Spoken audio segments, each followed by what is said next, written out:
is wrapped in a deep velvet silence as the stars begin to fade into the soft, misty gray of a coming dawn. And inside the small stone cottage of the tea blender, the air is perfectly still and heavy with a beautiful, healing peace. A single, small candle casts a dim, rhythmic orange glow against the high, arched walls and the rows of wooden jars. Take her a space that is perfectly safe, perfectly warm, and entirely quiet. The air carries the faint, sweet scent of dried flowers, earthy roots, and a lingering trail of herbal steam that curls in the rafters like a soft, invisible blanket. You are invited, Zodai, to let your own breath slow down, to match the steady, peaceful beat of this ancient room, and to drift away into the gentle, repetitive motions of a day built of leaves and soft, golden light.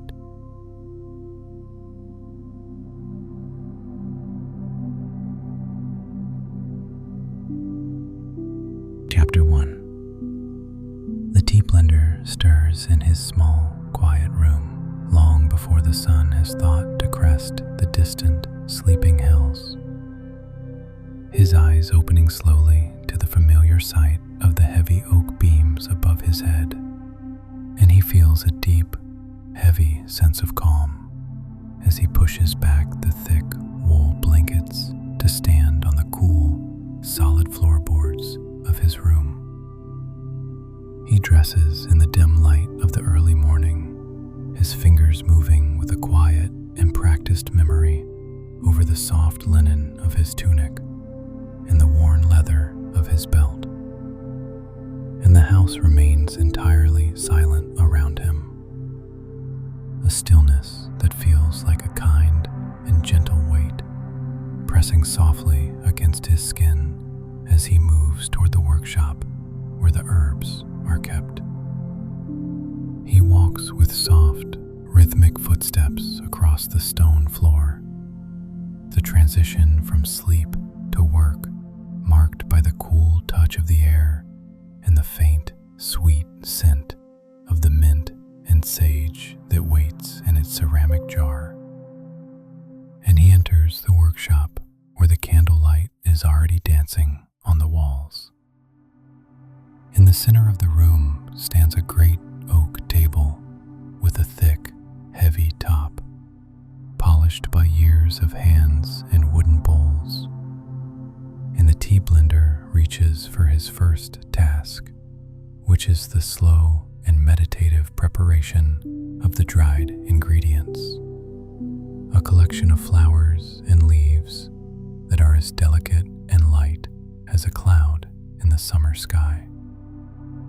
He selects a handful of dried chamomile, feeling the soft, papery texture of the small yellow buds against his palm, and he begins to place them into a wide wooden basin, a slow and repetitive motion that requires no thought at all, just the steady rise and fall of his arm.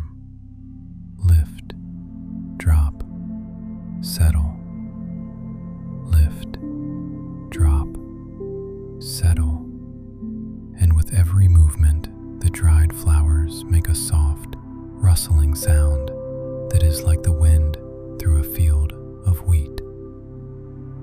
He repeats this many times, his mind drifting into a state of quiet meditation where the only reality is the texture of the herbs and the rhythmic sound of his own breathing, until the basin is filled with a soft, fragrant mountain of flowers. Next, he turns to the iron pot springs over the hearth, and he begins to prepare the water, taking a heavy ceramic pitcher that he filled from the spring the evening before. And he pours the liquid with a slow and steady hand. The water makes a low, trickling sound as it fills the pot, a melody that is as ancient and soothing as a mountain stream. And he watches as the surface of the water settles into a perfectly still mirror that reflects the flickering light of his candle. He adds a few pieces of seasoned birch to the small fire, watching as the orange embers lick at the wood and the first tendrils of heat begin to spread through the room, warming his face and his hands in a gentle, rhythmic wave. The air in the workshop is beginning to brighten as the first hint of gold filters through the narrow window, casting long and soft shadows that stretch across the room to touch the far corners where the baskets and the empty jars wait in their own patient silence. He feels the coolness of the morning air on his face and the warmth of his own steady breath, a perfect balance of sensations that makes him feel grounded and safe, anchored in a moment of time that belongs only to him and the quiet preparations of the day. There is no hurry, no need to rush, for the herbs must be handled with care, and the day is long and generous. And so he lingers over each small task, checking the dryness of the rose petals, or simply standing still and listening to the deep, resonant silence of the stone walls. His breath is slow and steady, matching the pace of his hands. And as the world begins to wake with the first soft light, he feels a deep and abiding contentment, knowing that everything is in its place and the day is unfolding exactly as it should. He touches the edge of a wooden spoon, feeling the grain of the wood and the way it has been worn smooth by years of use. And then he moves to the shelf to fetch the honey, the ceramic jar feeling solid and reliable in his hand as he prepares for the first blend of the morning. The stillness of the workshop is like a liquid, filling his mind and washing away any lingering fragments of dreams, replacing them with the solid, comforting reality of the leaves and the water and the wood. He moves with a slow and graceful ease, his body knowing exactly where to go and what to do. And he feels the peace of the workshop as if it were his own heart, a steady and calm rhythm that carries him forward into the light. And the herbs wait, and the water warms, and the day begins in silence.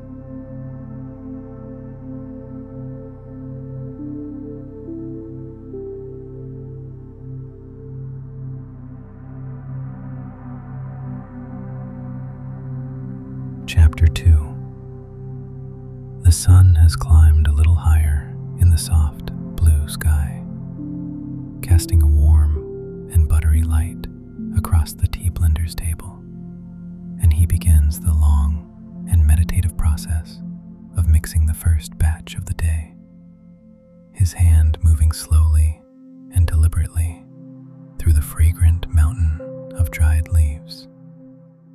He takes a large wooden paddle, the handle feeling cool and smooth in his fingers, and he begins to stir the chamomile and the mint together, his arm moving in wide, rhythmic circles that create a soft, swirling motion in the basin. The herbs make a gentle, rustling sound as they mingle, a sound that is as steady and calming as the rustle of leaves in a quiet forest. And the scent that rises from the bowl is immediate and profound, a wave of herbal sweetness and earthy spice that settles his heart and makes his breathing even deeper and slower than before. Stir, fold, lift. Stir, fold, turn. A pattern that has no beginning and no end. Only the steady and hypnotic rhythm of his own breathing and the soft heartbeat of the room. He leans his weight forward, his eyes following the movement of the leaves as they create a world of texture and color. And he finds that his mind becomes as quiet and clear as the air above the clouds, far away from the worries of the world. He touches the surface of the mixture with his fingertips, feeling the incredible lightness of the petals and the slight crispness of the leaves. And he pauses for a long minute just to breathe in the aroma, his eyes half closed as he follows the complexity of the scent. Next comes the infusion, the most quiet and delicate part of the day, and he takes a small ceramic cup and places a spoonful of the blend into the bottom, the leaves looking like tiny green and yellow treasures against the white clay. He lifts the iron pot from the hearth, the weight of the water a solid and grounding pressure in his arm, and he begins to pour the steaming liquid over the herbs, a slow and steady stream that makes a low, splashing murmur as it fills the cup. He watches as the steam rises in thick, white curls that swirl and dance in the air, smelling of the summer garden and the morning rain. And he finds himself lost in the patterns of the mist as it rises toward the rafters. The water turns a soft, golden yellow as the herbs release their essence, and the tea blender stands perfectly still, watching the steam vanish into the shadows of the ceiling, a process that is as silent and beautiful as the rising of the sun. He repeats this process for dozens of cups, testing each blend with a slow and patient focus, his hand never wavering and his mind never rushing. For he knows that the best tea grows best in the silence of a patient heart.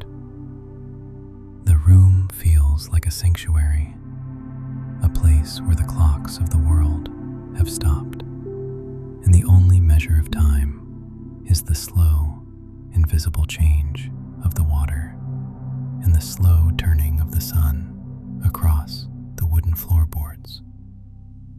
He feels the warmth of the light on his shoulders like a heavy, golden blanket, a comfort that keeps his muscles loose and his heart at peace. And the air is thick with the scent of the drying herbs and the sweet steam. He does not rush, for the flavors must be allowed to find each other, and so he loses himself in the repetition, his eyes half closed as he listens to the soft rustle of the wind in the eaves and the distant, muffled sound of the forest below. Sometimes he stops to just look at a single rose petal he has added to a blend, admiring the way the color turns darker in the water and the way the light creates shadows in the tiny folds of the flower. And he feels a kinship with every healer who, as Bauza, looked at the earth and tried to capture its peace. The dust of the herbs on his fingers and the warmth of the steam on his skin are a source of comfort, a sign that he has spent his day in honest, quiet work, and he feels a deep and humming peace that radiates out from his chest to his very fingertips as the day moves on in its slow and perfect circle. He watches the way the light catches the surface of the tea, turning it into a shimmering pool of amber and gold, and he finds a quiet joy in the order and the beauty he is creating, one slow drop at a time, while the world outside stays far away and the stillness remains total and kind.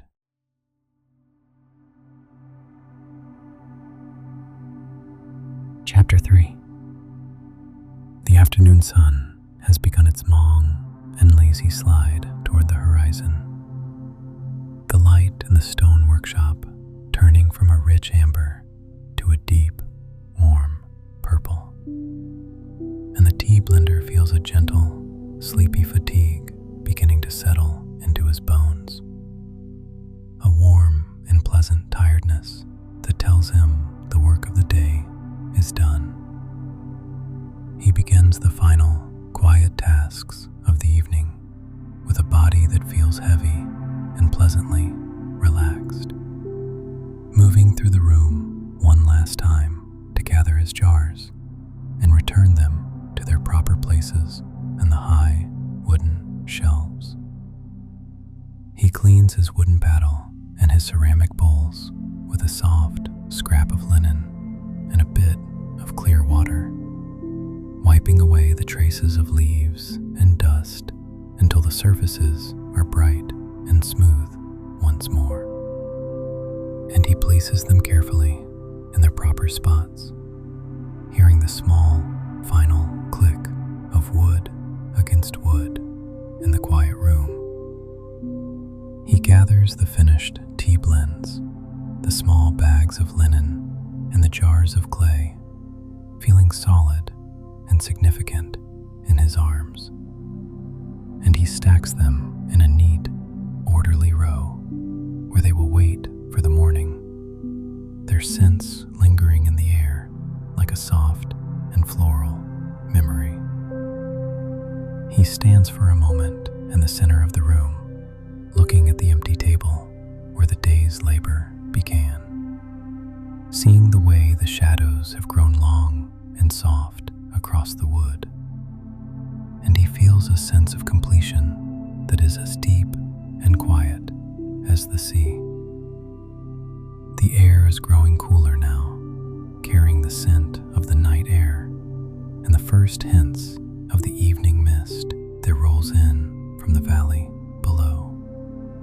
And the tea blender breathes it in with a sense of peace, feeling the weight of the day falling away as the world prepares to sleep. He walks slowly back toward his small bed in the corner of the room, his footsteps making a soft, rhythmic thud on the floor. And he sees the first star beginning to twinkle through the narrow window, a tiny diamond of light in the fading blue of the sky.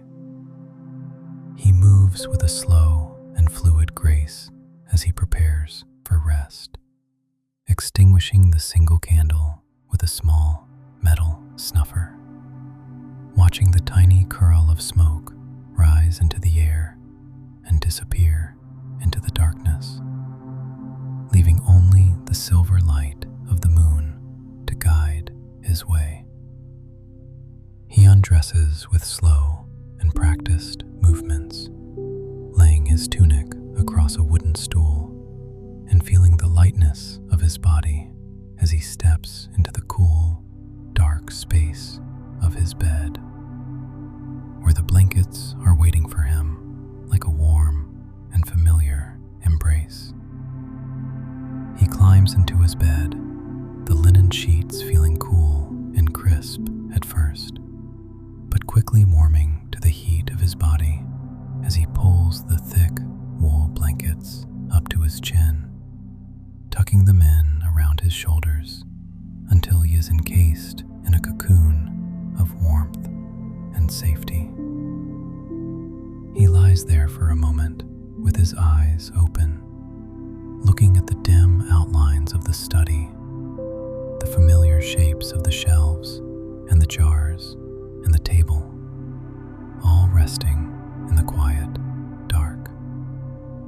His muscles feel loose and heavy, every tension of the day melting away into the soft mattress, and he lets his head sink into the pillow, his thoughts slowing down until they are nothing more than the gentle pulse of his own heartbeat. The silence of the workshop is total, a deep and liquid quiet that fills his ears and his heart, and he knows that the herbs are resting in their jars, the water is cool in the pot, and the world is exactly as no should be, safe and still under the watch of the moon. He closes his eyes and breathes in the faint scent of chamomile that lingers on his fingers, and as the house settles around him with a final, gentle sigh, he drifts off into a sleep that is as deep and nourishing as the blends